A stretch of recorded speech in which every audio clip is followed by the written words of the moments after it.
thing to accomplish our goals in life, the first thing to solve the Rubik's Cube, we gotta believe. It's like Confucius said, a person who said they can and a person who said they can't are both usually right.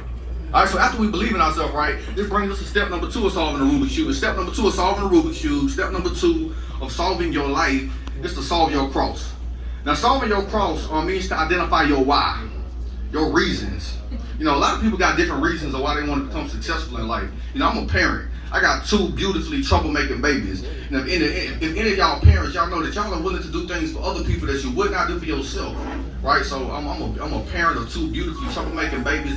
I want them to do everything I gotta do plus more. So I'm the bar. I want this. If I'm the bar, I gotta set the bar high for my children to reach, right? And unfortunately, my parents, I say my children are looking up to me. And I say my parents are looking down on me. Both my parents, they passed away from cancer. And they invested so much into me, right? And I never got the chance to let them see their investment. So a part of my why is to make my parents proud and to give my kids a good role model to look up to. And if you see the cross resembles a plus sign. The plus sign gonna keep you charged up when your battery begins to get drained. Y'all, we're gonna experience some trials and tribulations in this thing called life. And you're gonna need something to keep you charged up and in this journey called life. The third step of solving the Rubik's Cube, the third step of solving your life is to fill in your corners. Now, filling in your corners means to surround yourself with people who are going to push you and motivate you to be the best version of yourself. Y'all, you an average of the people that you surround yourself with. And right now, we're practicing social distancing because of COVID, because of coronavirus, right? But we should have been practicing social distancing away from people who don't have goals, who don't have dreams, who don't have aspirations. Now, right now, if y'all hang around people who sick, chances are you're going to get sick. You know, I apply those same principles to my life. If you want to be successful, you need to find successful people to surround yourself with. As a former teacher, I noticed the trend. All the kids who got smart A's, all the kids who got straight A's, they home with other kids who got straight A's. That's just the trend. You're average of the people that you surround yourself with. So in addition to surrounding yourself with positive people, y'all, we got to feed our brain. We got to feed our spirit something positive every day. Y'all believe in taking baths every day? Some of y'all are a little quiet when I answer that question. But the same way that you got to take a bath, y'all, we got to cleanse our brain out, cleanse our mental life, cleanse our spirit. This is one of the reasons I don't watch the news. Every time I turn on the news, somebody who look like me getting shot, it's a war, it's a murder. I can't watch it. It's too draining to me. It's negative to my spirit, to my soul. So I decided to turn it off.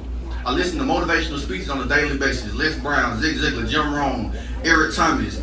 I gotta feed myself positivity, right? So after we fill in our corners, y'all, we got an entire side of a Rubik's Cube solved. That's a solid foundation.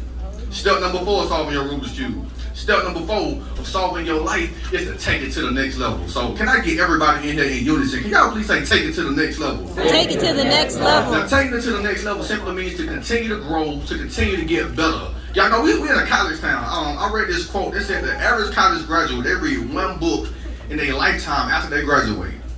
You know, a lot of times, successful people, they leave blueprints on how to be successful, and they put them in these things called books. And then, we want to be successful, but we don't really read the books. It really don't, and I get it. You don't really like to read, y'all, but it's a myriad of ways we can get information. If you don't like to read, you can go to YouTube University.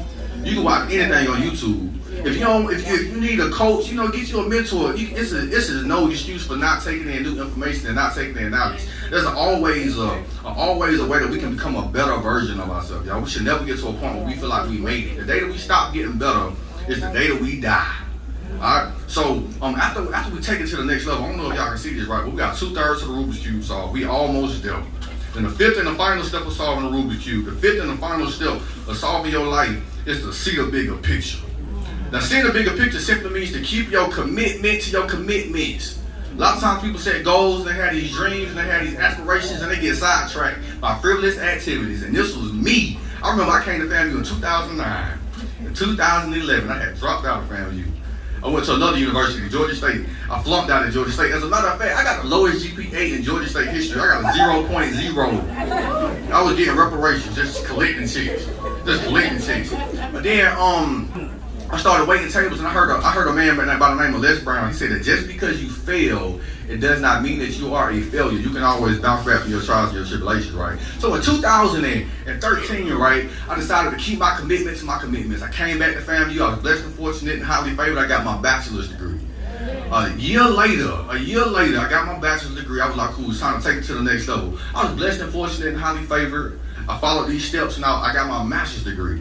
And I taught for 2 years, and then I decided I wanted to kind of continue to serve. And the only way to serve is I got to keep bettering myself, right? So I came back, and I'm currently in a PhD program pursuing my doctorate degree in ed leadership. And I say that not to brag, but I say that to let you know that just because you fail, it does not mean that you are a failure. You can always bounce back from your trials and your tribulations. If you keep your commitment to your commitments, you'll get to a point, y'all, where you have solved your Rubik's Cube. Now, there's a bonus stuff. Y'all ever seen somebody try to take the stickers off the Rubik's Cube and solve it?